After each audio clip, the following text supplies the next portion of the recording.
প্রথমে যখন আমি বাচ্চা ছিলাম তখন আমার কথা বলার ধরন অনেক খারাপ ছিল।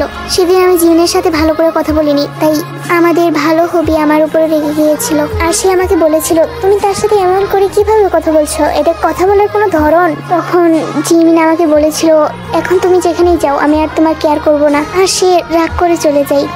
আর যখন ও চলে গিয়েছিল তখন আমিও চলে যাই। আর কিছু না বুঝে আমি এখান থেকে ওখানে চলাফেরা করছিলাম। আমি চলছিলাম এখান থেকে ওখানে, শুধু চলছিলামই। আমি বুঝতে পারছিলাম না আমি কোথায় যাচ্ছি কোথায় না যাচ্ছি। আর আমার রাস্তা সম্পর্কে কোনো ধারণাই ছিল না। আমি এটা পর্যন্ত জানতাম না আমি কোথায় ছিলাম। তারপর আমি জিমিনকে কল করি, আর সে কল উঠাই। জিমিন বলে, তুমি কোথায় আছো আমাকে বলো। আমি কিছুই বলছিলাম না। তখন সে আমাকে বারবার জিজ্ঞাসা করছিল, তুমি কোথায় আছো। তখন আমি বলি, আমি জানি না আমি কোথায়। সে বলে, কোথায় তুমি বলো। তখন আমি কেঁদে কেঁদে বলছিলাম, আমি জানি না আমি কোথায় চলে এসেছি। তখন সে বলে, তুমি কোথায় আমাকে বলো, আমি তোমাকে নিতে আসছি।